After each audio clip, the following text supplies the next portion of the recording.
My favorite time, South bracket. But it's not my favorite time for reasons you might think. Okay. Guys, the top quarter of this bracket, I believe, is by far the toughest quarter of any opening weekend. You have Baylor, you have North Carolina, you have Wisconsin, you have Villanova, and Purdue. Winthrop?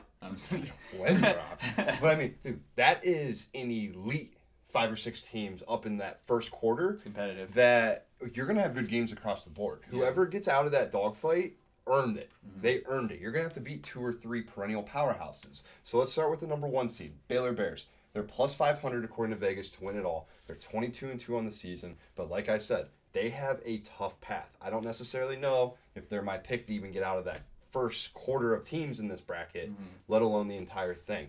The number 2 seed, near and dear to my heart, we have the Ohio State Buckeyes. We enter it as the 2 seed in the South, 21-9, plus 1,600.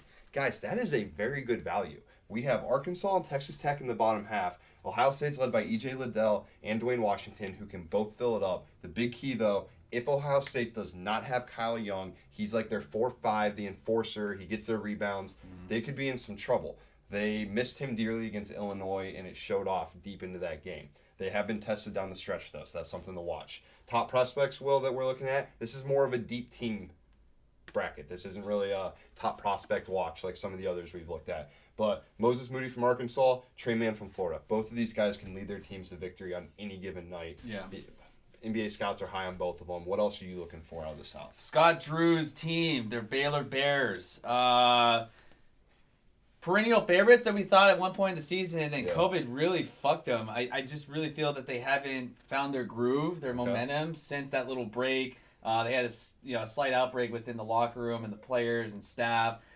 And that I think that's the biggest thing is getting, everyone's talking about, no fans, who's this guy, whatever. I still don't want to rule out COVID. I hate to admit it because Baylor everyone talked about them in December after Christmas, early New Year's, and then it happened. So I want to keep an eye on that. I don't really see them as a Final Four team, though. I really don't. Other things as well. You mentioned some of the teams at the top. You have Roy Williams, UNC Tar Heels, that are probably going to try and abuse Wisconsin's big man in the post. So that's kind of a matchup that I think I'm leaning towards betting on, but we'll see how it plays out. And then you have, I think this is very underrated, the 6-11 matchup, right? So you have Texas Tech and Utah State. Utah State, not a big fan of, obviously, but at the time, for the SDSU being in the Mountain West, I thought at one point they were going to be one of the first teams in. Yeah. And the fact that they were able to get an at-large berth, very interesting. You have Chris Beard, who kind of people are speculating might go to the NBA. I heard he loves it in Lubbock. I don't know what goes down there with Raider Rash, so wrap up down there, Raider Nation. Ooh.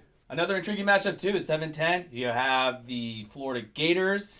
Fucking Joakim Noah, shout out to him. Since he retired, that's all me and Dan were talking about that, how he's still pissed about those Gator chomps that he did about 10, 15 years ago. They haunt me. And then they're going to play the Hokies, number 10. So they're going to have a direct pace that I really think can slow down Florida, so I want to keep an eye on that. Okay, perfect. Guys, you heard it here. South preview. We will be back tomorrow with our betting previews for this game. Look out for the menu on our Instagram stories. We're betting every single game in the tournament. Ride or die with us. Give us the follow, WOTM Daily, Twitter, Instagram, Tiki-Taki, Apple, Spotify, @Will Galvez, @Arendelle_. Let's get this paper. Bang, bang, bang. Hey.